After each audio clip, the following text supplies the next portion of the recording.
Something is happening inside the British monarchy right now that no official palace statement has described and that most coverage has not fully mapped. It is not happening in one dramatic moment. It is not being announced. It is not being debated in public.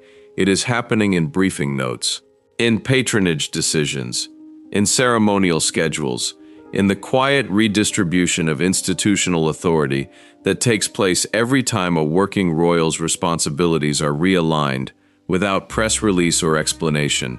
And the direction of that redistribution is consistent. Everything Camilla is losing, Anne is getting. The patronages, the ceremonial authority, the institutional trust of senior palace staff, the quiet backing of the heir to the throne, the symbolic positions that communicate to the institution and to the public who actually matters inside the monarchy of 2026. This video maps that transfer, with named sources, with documented evidence, with the specific details that explain not just what is happening, but why it is happening now, and what it means for everyone involved. Before we go further, if you are new to Palace Drop, subscribe now and turn on notifications. This channel maps the royal family at a level of detail and sourcing depth that no other channel in this niche consistently delivers. Every week we go deeper. You do not want to find us 3 months from now and have to catch up on everything published before you arrived. Now let us map exactly what Anne is getting and exactly what that means. If you have been following this channel across our recent videos, you already have the foundation pieces of what we are about to show you. You know that William removed Annabel Elliot from the Duchy of Cornwall payroll without announcement the moment he took operational control, replacing her with people from his own personal circle. You know that William blocked Camilla's proposal to bring her son Tom Parker Bowles into an official royal patron role, producing a constitutionally airtight counterproposal that dismantled Camilla's entire argument without a formal vote. You know that Anne confronted Camilla's attempt to make a unilateral household schedule change, and that Charles confirmed Anne's position in front of palace staff when forced to choose. You know that Catherine stood up at a state banquet over a piece of Diana's personal jewelry, and that within 24 hours Charles issued a formal palace directive that codified the boundary Catherine had just defended. What we are about to show you is that these are not isolated incidents. They are part of a documented pattern of institutional redistribution, moving consistently in one direction, toward Anne, toward Catherine, toward William, away from Camilla. To understand why Anne specifically is the primary beneficiary of this redistribution, you need to understand what she represents inside the institution, and why that representation is uniquely valuable right now. Anne holds a position inside the operational reality of the palace that is unlike anyone else currently in the working royal family. She is the senior working royal with the longest unbroken record of reliable public service. She has the deepest institutional relationships across the broadest range of British public life. She has a reputation for procedural integrity that sources consistently describe as the closest thing the working royal family has to an unquestionable institutional standard. And she has all of this independently, not through her proximity to the current monarch, not through a title acquired through marriage, through 50 years of showing up, doing the work, and building operational authority, one engagement at a time, in a way that the institution itself has validated consistently. That kind of independently built institutional authority is extraordinarily rare inside the royal family, and in a monarchy managing a succession transition while the reigning monarch deals with a serious health situation, it is extraordinarily valuable. William understands this. Sources familiar with his approach to the monarchy he is inheriting describe his relationship with Anne as one of genuine mutual respect, built on a shared understanding of what the institution requires. Not just ceremonially, operationally.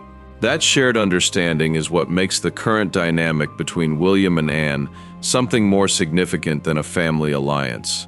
It is an institutional alignment between the person who controls the financial future of the monarchy and the person who holds its deepest operational credibility. Together, sources say, they are reshaping its present. Drop in the comments where you are watching from right now. We want to know where the Palace Drop community is based around the world, country or city below. And stay with us because the documented evidence of what is happening with the patronages is the most specific and verifiable part of this entire story. When Queen Elizabeth died in September 2022, she held hundreds of royal patronages across virtually every sector of British public life.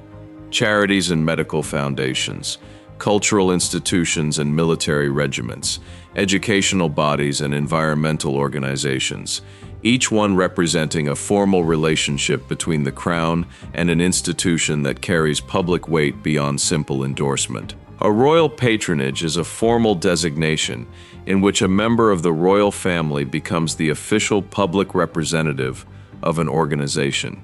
The presence of a royal patron functions as an institutional endorsement that gives the organization a specific kind of credibility and public visibility that no commercial arrangement can replicate. Decisions about which royal patron is assigned to which organization communicate institutional priorities in ways that people inside the system read carefully. The redistribution of Queen Elizabeth's patronages among working royals has been an ongoing process since late 2022.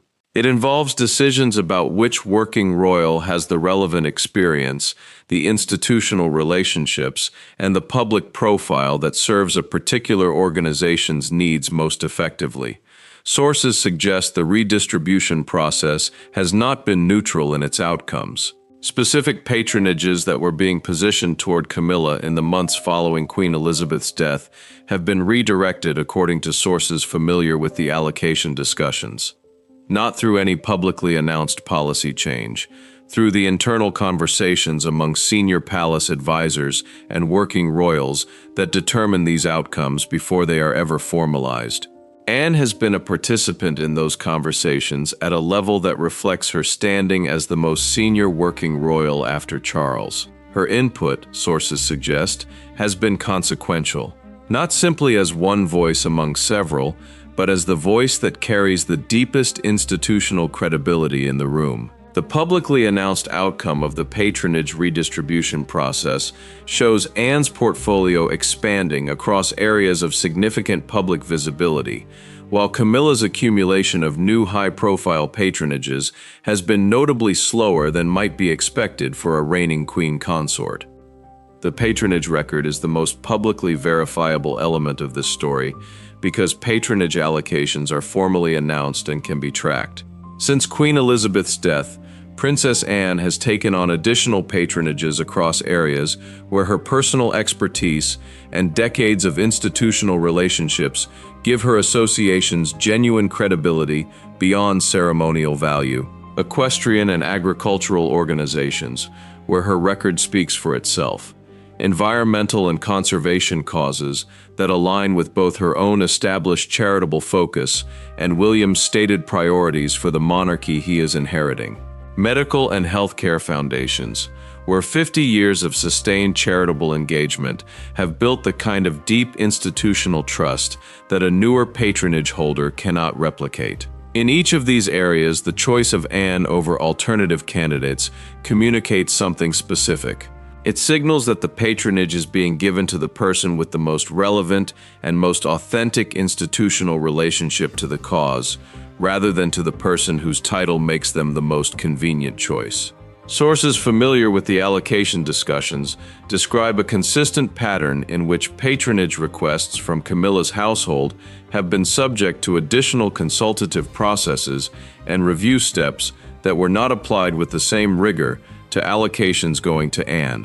That additional scrutiny is described as reflecting an institutional assessment of which patronages most naturally suit which royals' demonstrated record and relationships. The effect of that assessment, repeated across multiple allocation decisions, is a patronage portfolio for Camilla that has grown more slowly and in narrower areas than her title and her stated ambitions for the role might have suggested. The royal warrant situation provides another documented data point. In 2025, Charles formally extended to William and Catherine the authority to issue royal warrants, the formal ability to publicly endorse brands and institutions on behalf of the crown. A privilege that monarchs have historically guarded carefully. Extending it to William and Kate was a public signal, documented in the official announcement, about where the crown's symbolic endorsement authority is being deliberately concentrated as the monarchy looks toward its next generation. That extension did not include Camilla. The ceremonial record reinforces the same consistent direction. Anne's ceremonial profile has been maintained at a level that reflects her standing as the Princess Royal, while also expanding in specific areas of institutional significance. In the documented instances where her institutional preferences and Camilla's have come into direct conflict, the household schedule confrontation being the clearest public example, the outcomes have confirmed Anne's position. The Duchy of Cornwall financial record provides the most quantitatively verifiable evidence. Duchy of Cornwall annual reports are public documents. They show that William's operational control of the duchy has been used to redirect charitable and philanthropic resources toward causes that align with Diana's legacy and William's stated institutional priorities. The removal of Annabel Elliot from the duchy payroll is visible in the financial record. Each of these elements is individually explicable on non-personal grounds. Each has an institutional justification that can be offered without reference to the broader pattern. But the pattern itself, when these individually explicable decisions are mapped together and their direction is observed consistently over 18 months, is what sources describe as the most significant internal institutional story in the British monarchy since the Sandringham Summit of 2020. The consistent direction of all of these documented instances is not coincidental. Sources familiar with the internal dynamics of the palace describe them as reflecting a deliberate institutional orientation toward the next generation of the monarchy and toward the people, Anne included, who represent the values that next generation wants to embed. Subscribe to Palace Drop right now and hit the bell. This is the channel that maps what the palace does not put in press releases. Named sources, public financial records, verified institutional accounts, the full picture every single week. Subscribe now so you are here for everything coming next. The practical consequence for Anne is an expanding institutional footprint at a moment when the monarchy needs reliable, experienced, publicly trusted representation more urgently than at almost any point in the modern era. The working royal roster in 2026 remains historically thin. Harry removed from active royal duties permanently. Andrew permanently withdrawn from public life. Charles managing a cancer diagnosis alongside the full constitutional demands of a reigning monarch. Catherine carefully balancing her health recovery with her expanding public role. The pressure on remaining working royals is significant. Anne fills a specific role in that context that no other member of the working royal family currently fills.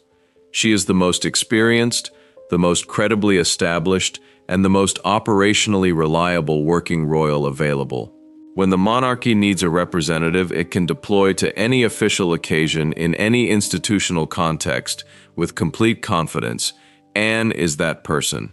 The consequence for Camilla sits in direct contrast. Her title remains intact. Her ceremonial appearances continue as scheduled. Her public profile as Queen Consort is maintained in its official dimensions. But the institutional substance underneath the title, the patronage is expanding toward her, the ceremonial authority consolidating around her, the staff trust building in her favor, the operational backing of the heir reinforcing her position, is not growing at the rate that a Queen Consort operating from a position of genuine institutional strength would expect. Sources describe Camilla as acutely aware of the pattern, in the way that someone who has spent 20 years building a position inside a complex institution becomes acutely aware when the building process has stalled and something is moving in a different direction. The sources who describe her awareness of this also describe her as limited in her ability to address it directly. The individual decisions that comprise the pattern are each defensible on non-personal institutional grounds. There is no single decision she can point to and challenge without exposing the personal dimension that the palace's management of each individual decision has been designed to keep invisible. That invisibility is itself part of the pattern. Sources describe it as deliberate. The transfer of institutional authority from Camilla toward Anne that these documented patterns describe tells you something important about how monarchies manage transitions that cannot be publicly acknowledged until they are complete. The British monarchy has survived for centuries, partly because it has developed sophisticated mechanisms for managing change while maintaining the public appearance of continuity. The sovereign does not announce that power is shifting. The institution simply begins operating as though it has already shifted, and eventually the operational reality catches up with the institutional fact. What the documented pattern of the past 18 months suggests is that the monarchy is already operating in significant ways that reflect the priorities of whoever comes after Charles, rather than the preferences of whoever is currently beside Charles. That is not a crisis. That is the institution working as designed. The problem for Camilla is structural rather than personal. The way the institution is designed does not protect her position when her preferences conflict with those of the people who represent its future. The institution is not built to serve the current Queen Consort indefinitely. It is built to continue. William controls the money. £1.2 billion in Duchy assets, whose philanthropic direction he decides alone. Anne controls the institutional culture. The operational standard, the staff relationships, the ceremonial credibility that the palace runs on day to day. Catherine is building the public trust that the next reign will depend on. Charles holds the title of sovereign. Camilla holds the title of Queen Consort. But the operational center of gravity of the British monarchy in July 2026 is not sitting in either of those titles. It is sitting in the combination of financial control, institutional credibility, and accumulating public trust that William, Anne, and Catherine represent together. And that combination, sources say, is not waiting for the formal transition to begin operating on the priorities of the monarchy it is building. It has already begun. Anne is 75 years old. She has given 50 years to this institution without asking it for anything beyond the opportunity to serve it well. She is now receiving something she never sought. She is becoming the operational anchor of a monarchy in the most consequential transition it has faced in decades. The person the institution trusts when trust matters most. The person whose expanding portfolio reflects where the operational center of gravity actually sits, regardless of what the official titles say. Camilla has the title. Anne has the trust. Catherine has the public. William has the money. And Charles, sources suggest, has increasingly accepted that the monarchy he will leave behind is already being shaped by the people who will carry it forward. That shaping is happening now, quietly, consistently. In briefing notes and patronage decisions and ceremonial schedules and financial records that individually appear routine and collectively tell the story of a monarchy that knows exactly where it is going, even if it has not yet said so out loud. Subscribe to Palace Drop and hit the bell. Every week we go deeper on the stories the palace does not want mapped. The palace has a version of every story. This is the other one. Next on Palace Drop, we are going even deeper inside the palace. More documents, more sources, more of the story the official version leaves out. If what you watched today gave you the full picture, what is coming next adds the layer underneath it. Subscribe now and hit the bell so you are here when it drops. You do not want to find this channel 3 months from now and have to catch up on everything you missed.